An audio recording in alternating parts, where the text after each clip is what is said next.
वेदव्यासाय नमः वेदपुस्तकाय नमः एकतंत्रेण सर्वोपचारार्थे गन्धर्वपुष्पाणि समर्पयामि वेदव्यासाय नमः वेदपुस्तकाय नमः सरस्वती नमो नमः। सरस्वती जी को प्रणाम कर लीजिएगा।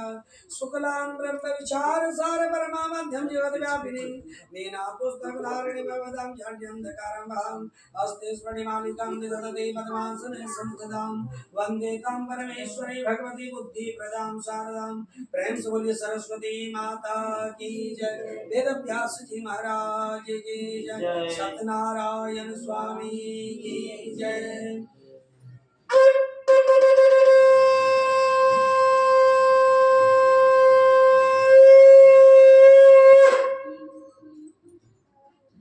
सभी को हाथ में पुष्प लेके आइए। भगवान का कथा श्रवण करते हैं, भगवान का कथा स्मरण करते हैं।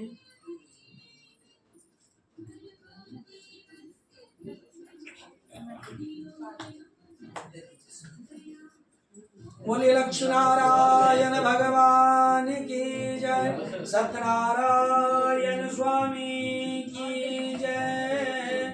अथ कथा व्यासोवाच। हिंदी में बोलते हैं कि संस्कृत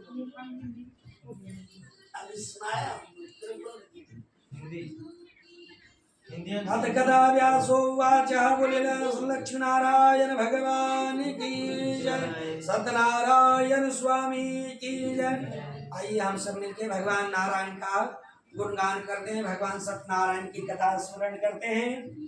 एक समय की बात है, नैमिषारण्य तीर्थ में शौनकादि 88,000 ऋषियों का सम्मेलन हुए थे।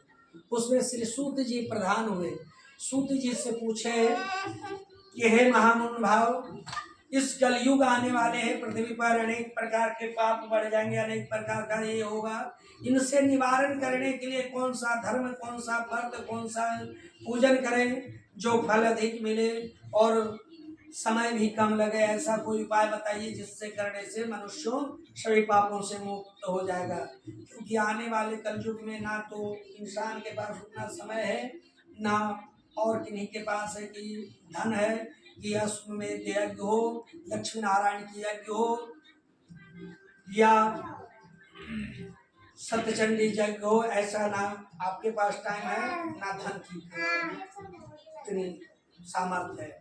तो ऐसा प्रभु कोई उपाय बताइए जिससे सभी प्राणियों इस व्रत को कर सके और पूर्ण फल वैसे ही मिले।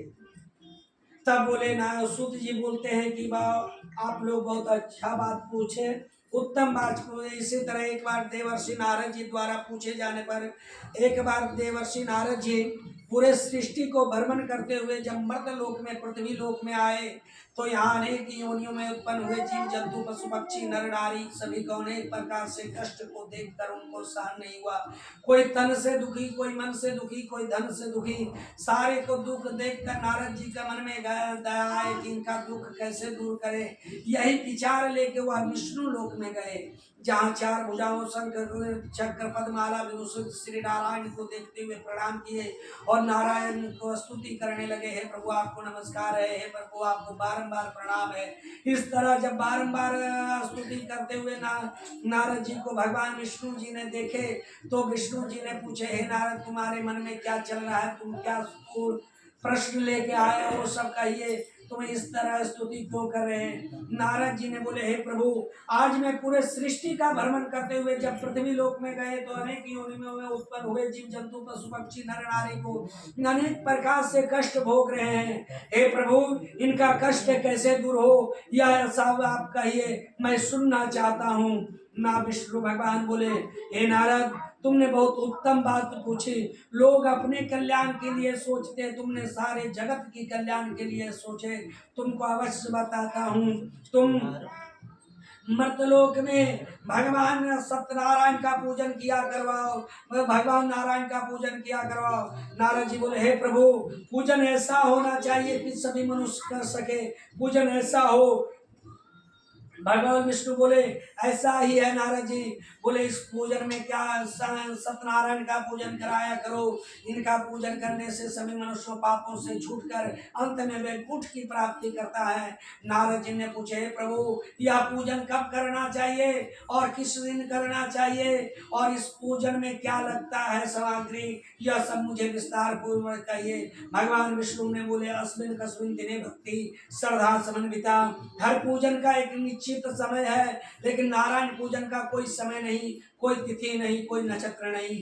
आदमी के अंदर जब भक्ति श्रद्धा हो नारायण का पूजन कर लिया जाता है। जब मनुष्यों का समय हो सभी बंधु बांधव को बुला के नारायण का पूजन किया जाता है। हर पूजन का एक निश्चय समय है, लेकिन नारायण पूजन का कोई समय नहीं है।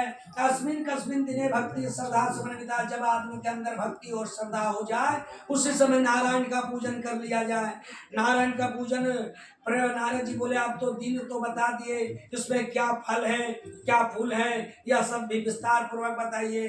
नारद जी को फिर भगवान विष्णु बोले ना जथा सामग्री ना, जिस ऋतु में पूजन कराना हो, चाहे वो ग्रीष्म ऋतु हो, वर्षा ऋतु हो, शरद ऋतु हो, जिस ऋतु में पूजन हो रहा है उस ऋतु में जो फूल मिल सके जो फल मिल सके वही एकत्रित कर ले।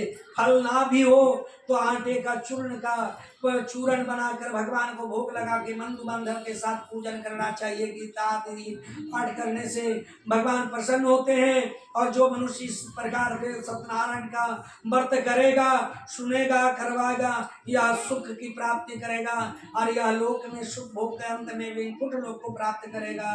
इति श्री देवा गणपुराण सत्यनारायण व्रत कथा प्रथमोऽध्याय। बोले वृंदावन बिहारी लाल की जय, सत्यनारायण स्वामी की जय।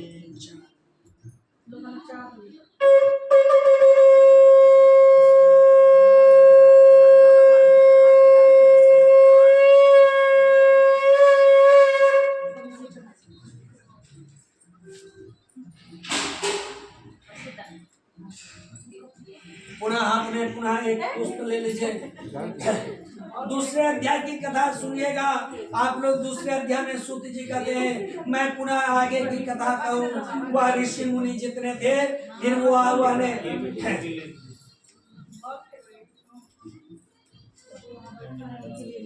थोड़ा थोड़ा फिर फूल ले लीजिए। फिर वह ऋषि मुनियों ने सूत जी से पूछते हैं, हे महाराज मैं आज ये नारद जी बताने बाद यह पृथ्वी में सर्वप्रथम किसने कथा कहा था वह मैं सुनना चाहता हूँ। नारद जी ने एक बार फिर उत्तर दिया, हे प्रभु एक बार एक अत्यंत निर्धन ब्राह्मण गरीब ब्राह्मण काशी रमणी नगर में रहते थे। वह भूख और प्यास से नित्य दिन पृथ्वी पर भटकता थे। वह दरिद्र थे। एक दिन भगवान को सहन नहीं हुआ, विष्णु भगवान स्वयं ब्राह्मण रूप धारण